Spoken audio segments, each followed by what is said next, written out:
लेकर के आए हैं आपके लिए आज मानू यानी मौलाना आज़ाद नेशनल उर्दू यूनिवर्सिटी के जो बीएड एंट्रेंस एग्ज़ाम्स होंगे उससे यह सवाल है। आप देख सकते हैं कि यह बीएड एंट्रेंस एग्ज़ाम का सवाल 2025 का है और यह सोशल स्टडीज़ का है। लेकिन आपको पता होगा कि जो 50 नंबर होते हैं, 1 से 50 के जो सवाल होते हैं वो सभी के सवाल बराबर रहते हैं, सेम सवाल रहते हैं, चाहे वो सोशल स्टडीज़ से दें या उर्दू से दें या फिर जो है वो फिजिकल साइंस के हो, बायोलॉजिकल साइंस के हो, मैथमेटिक्स के हो। तो सभी के जो 1 से 50 के सवाल होते हैं वो एक ही सवाल होते हैं। आइए हम लोग एक एक सवालों को देखते हैं। हमारे स्क्रीन पर हिस्सा अव्वल के सवाल आए हैं। सवाल है कि कौन सा मुल्क हाल ही में 2025 में अक़वाम मुत्तहिदा का 195वां रुकन बना। तो आपको बता दें कि अक़वाम मुत्तहिदा बोलते हैं यूएन को, यानी यूनाइटेड नेशन को, जो संयुक्त राष्ट्र संघ है उसका जो 195वां रुकन मतलब सदस्य बना था वह देश कौन था? तो वह देश था फिलिस्तीन। ऑप्शन डी इसका सबसे करेक्ट आंसर हो जाएगा पहला नंबर सवाल का।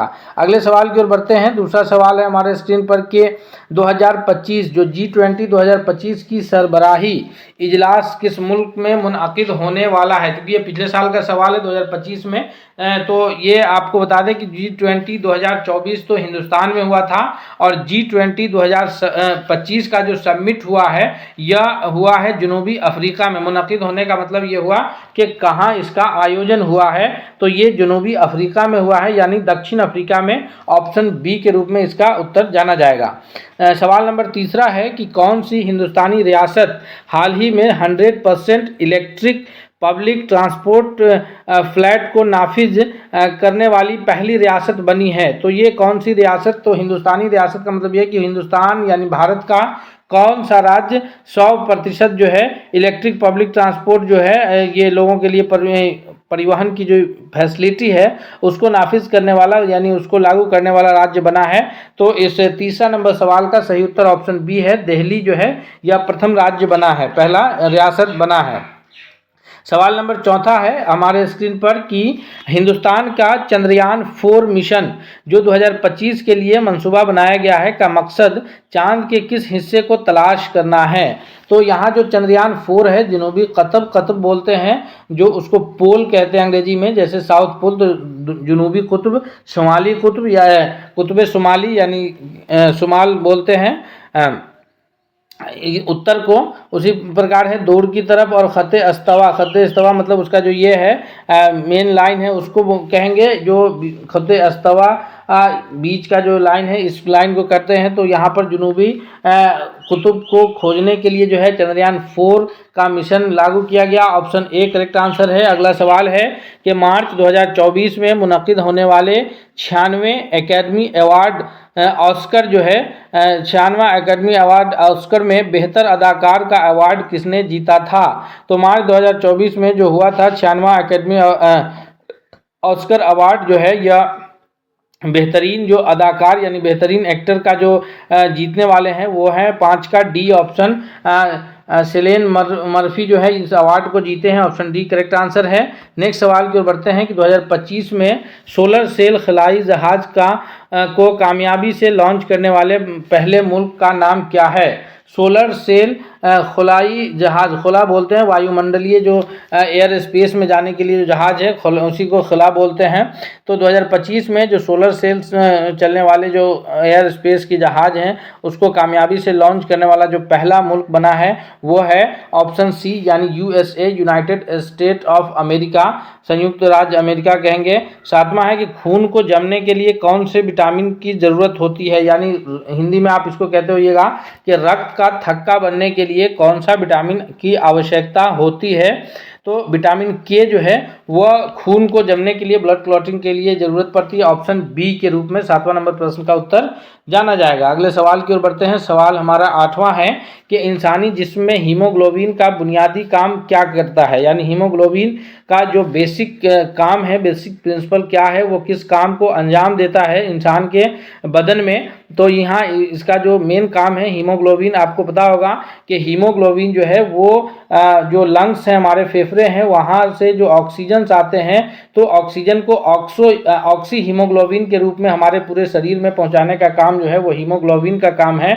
और फिर जो है ये कार्बोक्सिलिक हीमोग्लोबिन को ला करके फिर लंग्स तक छोड़ने का काम जो है ये भी हीमोग्लोबिन ही करता है।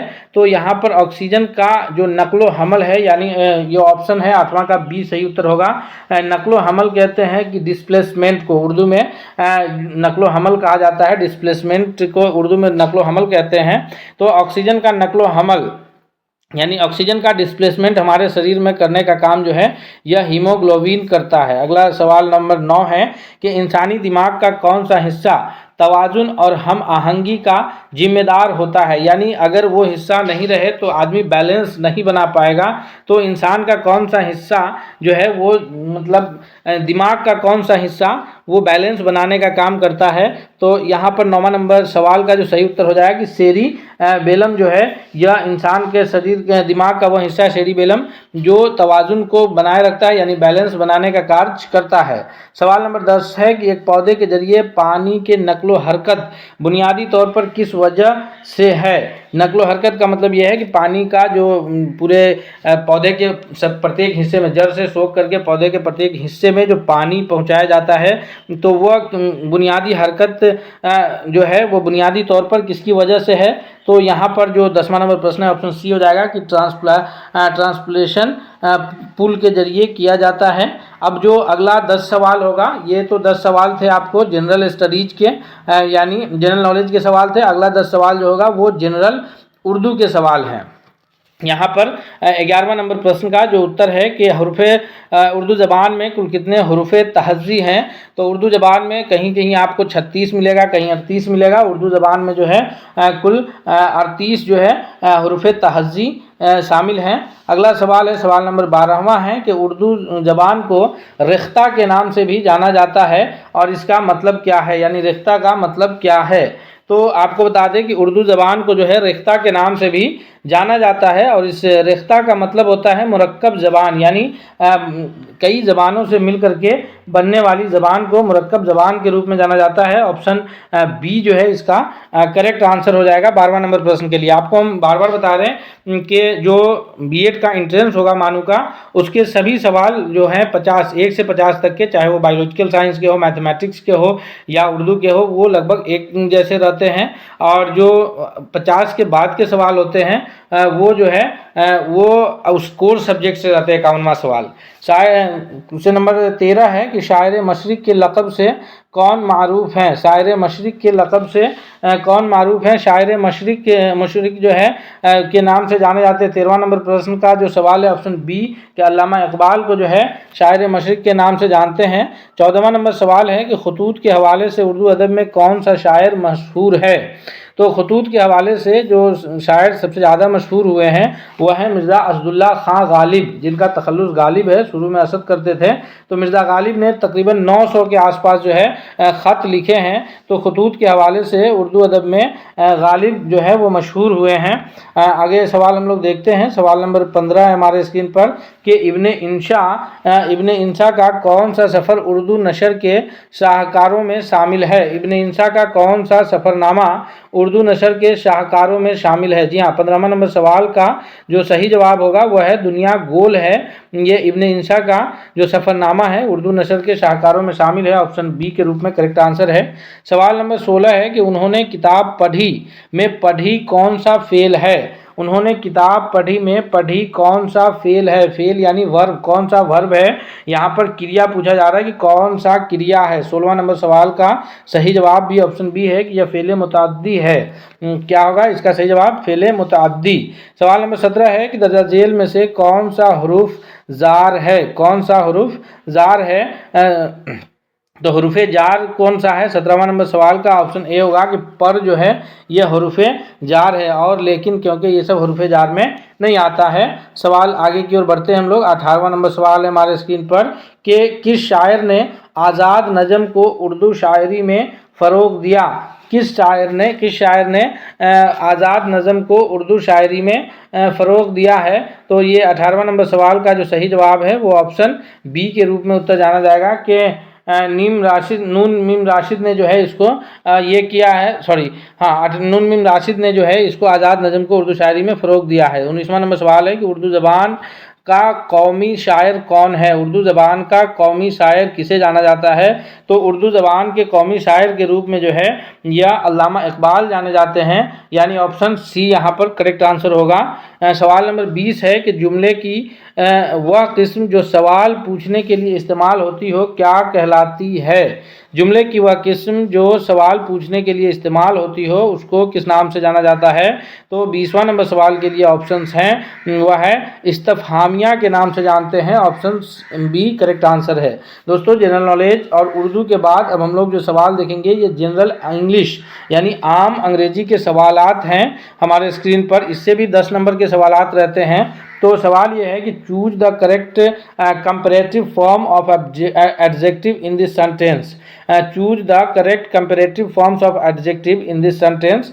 The mountains are then the plain, यानी यहाँ पर इस बीच में कौन सा शब्द भरा जाएगा? हाइयर, मोर हाइयर, मोस्ट हाइयर या हाईली? तो 21वां नंबर सवाल के लिए सही जवाब हो जाएगा कि हाइयर हो जाएगा। यहाँ पर जो है वो कंपैरेटिव डिग्री लगेगा। The mountains are higher than the plain, यानी जो पहाड़ी इलाके होते हैं वो समतल से ऊंचे होते हैं। हाईएस्ट नहीं जाएगा, मोर हाई नहीं जाएगा। यहाँ पर अगला सवाल है 22वां है कि विच sentence in the is in the passive voice. इनमें से जो सेंटेंस हमारे नीचे दिए हुए हैं विच sentence is in the passive voice की पैसिव वॉइस में इनमें से कौन से सेंटेंसेज हैं? तो 22वां नंबर सवाल में अगर हम लोग पढ़ते हैं कि she completed the project yesterday, the project was completed by her yesterday. तो यहाँ पर यस्टरडे जो है उसके द्वारा ये प्रोजेक्ट कंप्लीट किया गया, ऑप्शन बी करेक्ट आंसर होगा कि यह पैसिव वॉइस में है। क्या है कि the project was completed by her yesterday. बाकी जो है सभी एक्टिव वॉइस में हैं। अगले सवाल की ओर बढ़ते हैं। सवाल नंबर 23 है हमारे स्क्रीन पर कि which of the following sentences use in correct form of the verb. Correct form, verb के करेक्ट फॉर्म में कौन सा यूज है? ही डोंट, ही के साथ डज लगता है, डोंट नहीं, पहला गलत हो जाएगा। ही डजंट लाइक कॉफ़ी, उसके बाद जो है ही नॉट लाइक, यहाँ डू डज है ही नहीं, ही डू नॉट तो डू तो लगता नहीं है, तो ए और डी ऐसे ही गलत हो गया। ऑप्शन बी करेक्ट आंसर होगा कि he does not like coffee. सवाल नंबर 24 है कि which pair of word rhyming rhymes, कौन सा जो है राइम्स है? Pen, pine, sand, band, cup, cap. तो यहाँ पर अगर आप यहाँ पे प्रोनाउंसिएशन करेंगे तो 24वां का ऑप्शन सी हो जाएगा कि सैंड और बैंड, ये राइमिंग वर्ड है, ऑप्शन सी करेक्ट आंसर होगा। सवाल नंबर 25 है कि what is the role of stress in a sentences. तो sentence role of stress in a sentence, तो इस 25वां का जो सही उत्तर होगा वो ऑप्शन ए है कि टू एम्फेसाइज इंपॉर्टेंट वर्ड्स। तो स्ट्रेस हम लोग उसी वर्ड पे देते हैं जिस वर्ड को हमको एम्फेसाइज करने की ज़रूरत होती है। दोस्तों हम बीएड पॉलिटेक्निक के साथ साथ डीएलएड वगैरह का भी हम आपको सभी मटेरियल उपलब्ध कराते रहेंगे। अगर आप हमारे चैनल पर नए हैं तो सब्सक्राइब कर लीजिए। साथ ही साथ अगर आपको पीडीएफ मटेरियल या पीडीएफ में जो भी क्वेश्चंस चाहिए उसके लिए आप हमें नीचे दिए गए नंबर्स पे, वो नंबर आपके डिस्क्रिप्शन में भी मौजूद है, मैं आपको एक बार स्क्रीन पर भी बता देता हूँ। इस पर आप हमें व्हाट्सएप करके जो है हमसे प्राप्त कर सकते हैं। जो भी आपको मटेरियल की आवश्यकता होगी वो आप हमें इस नंबर पे व्हाट्सएप करके प्राप्त कर सकते हैं, जो नंबर हम आपको स्क्रीन पर लिखाए हैं। सवाल अगला है कि विच 26वां है कि what is the term of a unit of sound that distinguish one word from another in a language. तो एक मतलब what is the term of a unit of sound that distinguish one word from another in a language. Language में एक word को दूसरे word से अलग करने का काम कौन सा करता है? तो इसका 26वां का ऑप्शन बी हो जाएगा कि फोनेम्स जो है, ऑप्शन बी करेक्ट आंसर हो जाएगा। सवाल अगला है कि what is the primary purpose of non verbal communication. What is the primary purpose of non verbal communications. तो ये नॉन वर्बल कम्युनिकेशन का जो प्राइमरी पर्पस है वो कौन सा है? इसके लिए हो जाएगा कि to reinforce the complement verbal communication, option C के रूप में उत्तर जाना जाएगा। अगला सवाल है हमारे स्क्रीन पर 28वां है कि which genre is known for conveying a moral or political message through humour and irony. तो इस 28वां नंबर सवाल के लिए सही जवाब ऑप्शन ए हो जाएगा कि सटायर उसके लिए यूज होता है। 29वां है कि which type of poem is written to express deep emotion and feeling. Deep emotion और फीलिंग्स को जाहिर करने के लिए कौन सा कविता, कौन सा पोएम लिखा जाता है। तो यहाँ पर जो इसका जवाब होगा 29वां नंबर सवाल का कि डीप इमोशंस और फीलिंग्स को बताने के लिए जो कविते लिखे जाते हैं वो है लिरिक बोलते हैं। ऑप्शन बी के रूप में करेक्ट आंसर जाना जाएगा। सवाल अगला है कि identify the error in the sentence. No sooner had he arrive when the train left. No sooner had he arrive when the train left. यहाँ पर कौन सा एरर है इस सेंटेंस में वो हमको जानकारी लेना है। तो यहाँ पर एरर ये है कि हम रिप्लेस व्हेन को देन में कर सकते हैं। ऑप्शन सी के रूप में करेक्ट आंसर चला जाएगा कि no sooner had arrived then the train left. अगर ट्रेन चली गई तो फिर उसमें जल्दी पहुंचने की आवश्यकता नहीं। No sooner had arrived then the train left. अगला सवाल है, अब जो तीन सेट में हम लोग सवाल देख चुके हैं, पहला जनरल नॉलेज का था, दूसरा जनरल उर्दू का था, तीसरा जनरल इंग्लिश का था, चौथा है यह टीचिंग एप्टीट्यूड के प्रश्न होंगे अगला 10 सवाल, और उसके बाद पांचवा जो सेट होगा वो अगला 10 सवाल जो होगा वो मतलब मेंटल मैथमेटिक्स होगा, जिसको आप रीजनिंग के नाम से जानेंगे। तो यहाँ पर सवाल है कि तदरीसी ये टीचिंग एप्टीट्यूड तदरीसी रुझान कि मौसर तदरीस के लिए दर्जा झेल में से कौन सा सबसे अहम है। मौसर तदरीस यानी इफ़ेक्टिव जो ये है शिक्षा देने के लिए कौन सा तरीका जो है वो सबसे अहम होगा।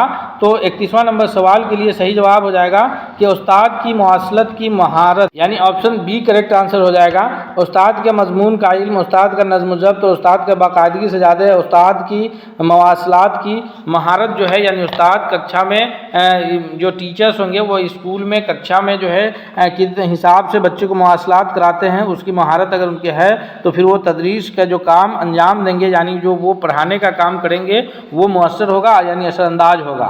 32वां नंबर सवाल है कि तदरीस का बुनियादी मकसद क्या है, यानी शिक्षा देने का पढ़ाने का बुनियादी मकसद क्या है। ये मालूमात फराहम करना है, तलबा को इम्तहानात के लिए तैयार करना है, नोट लिखना है, या फिर इस्तेदलाल और सोच को फ़रोग देना है। तो जो हम लोग शिक्षा देते हैं पढ़ाते हैं बच्चों को, तो पढ़ाने का जो मूल मकसद है उनको जानकारी देना या फिर उनको इम्तहानात के लिए तैयार कराना या उनको नोट लिखाना ये नहीं है, बल्कि इस्तेदलाल और सोच को फ़रोग देना है, यानी बच्चे सोच सके, बच्चे क्रिएटिव बन सके, इसको जो है हम लोग को फराहम करना है। अगले सवाल की ओर बढ़ते हैं। सवाल अगला है 33वां नंबर सवाल है हमारे स्क्रीन पर कि एक उस्ताद ज़्यादा मुअस्सर हो सकता है अगर वह कौन सा काम करेगा तो वह उस्ताद ज़्यादा मुअस्सर होगा।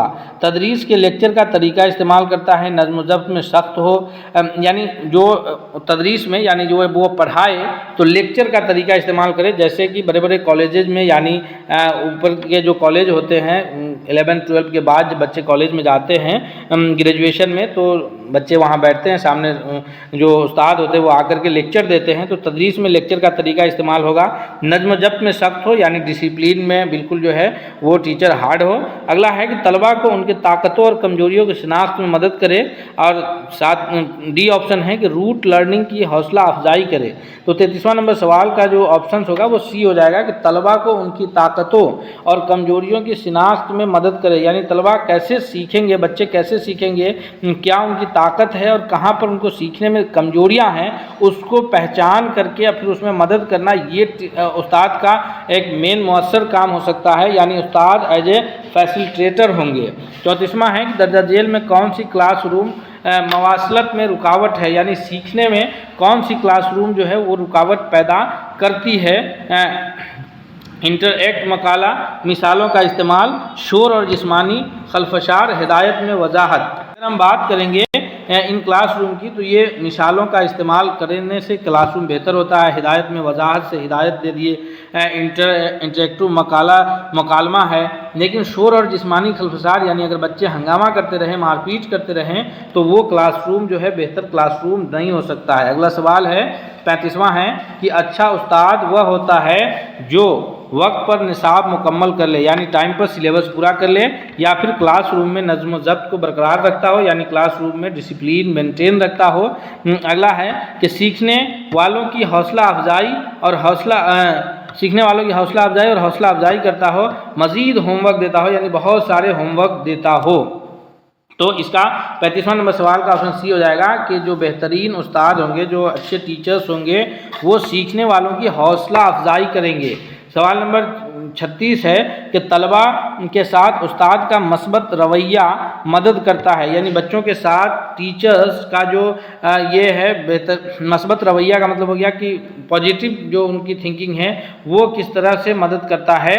तो 36वां नंबर सवाल का सही जवाब होगा कि जो सीखने में साजगार माहौल को फ़रोग़ देता है, यानी अगर शिक्षक जो है ये पॉजिटिवली रहे तो फिर वहाँ पर जो बच्चों के नज़्म ज़ब्त में सख्ती से नाफिज नहीं करेगा, स्कूल के वक़ार को बढ़ाना, उस्ताद के काम को बोझ कम करना, बल्कि जो टीचर्स का काम होगा कि वह तलबा के साथ इस तरह से, यानी बच्चों के साथ इस तरह से रहे कि सीखने का जो माहौल है वो एक साजगार माहौल बन सके, बच्चे आसानी से सीख सकें। सवाल नंबर 37वां है कि दर्जा झेल में से कौन उस्ताद की तामीरी रवैये की बेहतरीन अक्कासी करता है।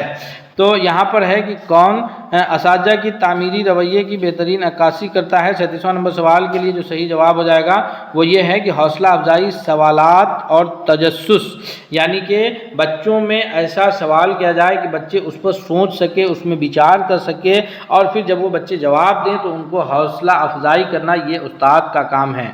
नज़्म ज़ब्त तो बरकरार रखता ही है, निसाबी किताब के अमल पर जोर देना और निसाबी तकमील पर तवज्जो मरकूज़ करना, इनके साथ लेकिन जो मेन काम है बच्चों को सीखने के लिए जो हौसला अफजाई करना और ऐसे सवालात करना जिससे बच्चे में तजस्सुस यानी सोचने की जो है वो क्षमता विकसित हो, तो ये मेन उस्ताद का काम है। 37 का ऑप्शन सी जवाब होगा। 38वां है कि तनु की तरफ असातिज़ा का रवैया होना चाहिए। तनु की तरफ जो है असातिज़ा का रवैया कैसा होना चाहिए। 38वां नंबर सवाल है कि जामे और काबिल एहतराम होना चाहिए। ऑप्शन सी इसका ये जवाब है। नेक्स्ट सवाल की ओर बढ़ते हैं हम लोग। 39वां और 40वां जो है ये टीचिंग एप्टीट्यूड के सवाल है कि असातिज़ा के रवैये की बुनियादी तौर पर रहनुमाई होनी चाहिए। असातिज़ा के रवैये की बुनियादी तौर पर रहनुमाई होनी चाहिए, यानी टीचर्स की जो रवैया है उसका जो बुनियादी तौर पर जो है उसकी किस प्रकार से रहनुमाई होनी चाहिए। तो 39वां नंबर सवाल का जवाब होगा कि पेशा वाराना अखलाकियात का जो है उनकी रहनुमाई होनी चाहिए। Option C. और 40वां नंबर सवाल है कि एक उस्ताद जो आँख से राब्ता बरकरार रखता है, फ़आल तौर पर सुनता है और शाइस्तगी से जवाब देता है, कौन सा रवैया मुजाहरा कर रहा है। यानी एक उस्ताद जो आँख से राब्ता रखता है, आँख से राब्ता रखने का मतलब बच्चों से आँखों से आँख मिला करके वो पढ़ाता है, उसके बाद जो है फ़आल तौर पर सुनता है, बच्चों के जो सवालात होते हैं उनको सुनता है, फिर उन्हें जो है शाइस्तगी के साथ यानी आराम आराम से जवाब देता है। तो ये कौन सा रवैया, तो ये जारहाना रवैया है। ऑप्शन इसका जो है सी के तौर पर जाना जाएगा। सी और डी दोनों ऑप्शन सही हैं। तो यहाँ पर जो है आप ऑप्शन सी भी अगर कर रहे हैं तो भी सही है, डी भी कर रहे हैं तो भी सही है। अगले सवाल की ओर बढ़ते हैं हम लोग। अगला जो यहाँ पर हिस्सा है वो इसी अव्वल हिस्सा का जो 5वां सेट है वो है मेंटल एबिलिटी का, जिसको आप ये रीजनिंग के नाम से भी जानते हैं। तो यहाँ पर रीजनिंग के सवाल है कि सीरीज में अगली इस्तिलाह तलाश करें। जो नंबर्स दिए हैं सीरीज में 2, 6, 12, 20 और 30, इसका जो अगला इस्तिलाही नंबर यहाँ पर कौन सा आएगा 41वां नंबर सवाल के लिए, वो हो जाएगा ऑप्शन सी यानी 42 जो है यहाँ पर अगला नंबर आएगा।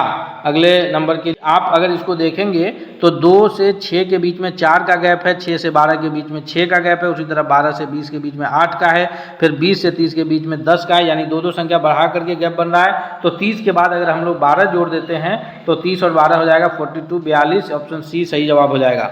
सवाल 42 है कि अगर ए बराबर 1, बी बराबर सी, 3 बराबर 2 है तो लफ्ज़ BAD की कदर क्या है। कदर का मतलब वैल्यू क्या है, उसका कितना मान होगा। हिंदी में अगर हम लोग बात करें तो 42वां नंबर सवाल के लिए तो इसका अगर हम लोग निकालेंगे कि ए बराबर BAD, तो ए बराबर 1, बी बराबर सी जो है और 3 बराबर 2, तो इस हिसाब से जो इसका मान होगा BAD का, तो यहाँ पर ऑप्शन ये हो जाएगा 7, यानी 42 का ऑप्शन ए इसका करेक्ट आंसर हो जाएगा।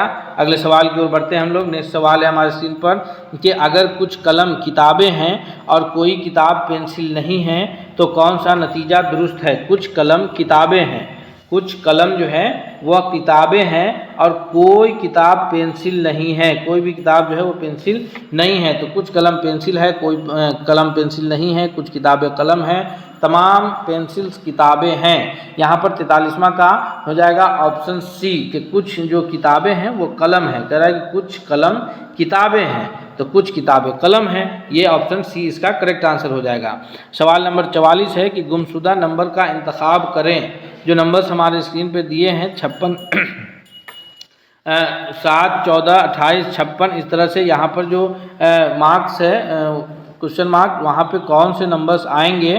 तो यहाँ पर अगर हम लोग 56 का डबल करते हैं तो 7 दूना 14, फिर 14 दूना 28, 28 दूना 56 और 56 का डबल करेंगे, 2 से मल्टीप्लाई कर देंगे तो 112 यानी 44 का ऑप्शन सी सही जवाब हो जाएगा। अगले सवाल की ओर बढ़ते हैं। 45वां नंबर सवाल है कि नंबर 32, 79 का अक्स क्या है, यानी उसका अक्स जो है उस नंबर का कितना आएगा।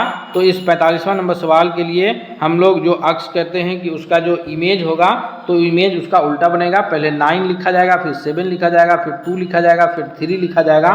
तो यहाँ अक्स यानी इमेज, तो ऑप्शन सी के रूप में उसका अक्स बनेगा 45वां नंबर सवाल के लिए। 46 है कि एक मखसूस कोडिंग्स में जो है ये कौन सा ये लफ्ज़ दिया हुआ है। वर्ड माइंड के लिए 15 है, वर्ड के लिए 60 है, तो ब्रेन के लिए कौन सा वर्ड इस्तेमाल होगा।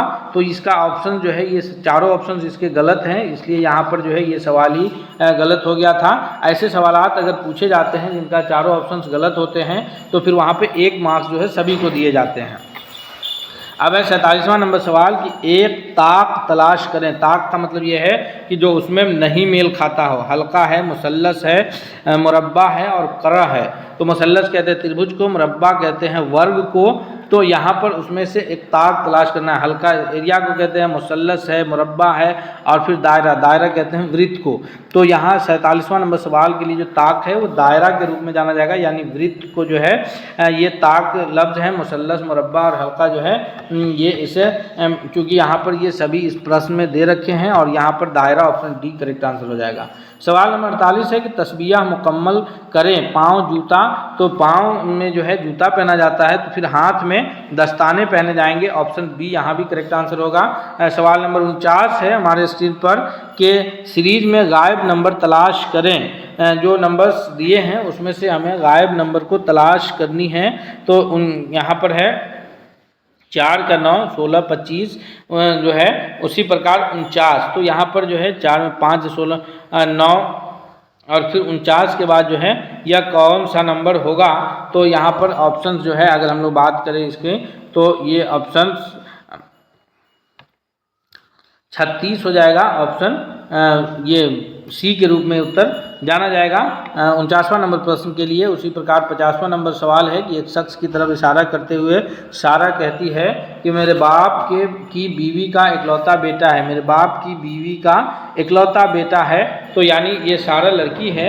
इशारा करते हुए कहती है सारा जो है कि मेरे बाप की बीवी यानी माँ का इकलौता बेटा है, मतलब उसका भाई है। ऑप्शन बी के रूप में जो है इसका करेक्ट आंसर 50वां का जाना जाएगा।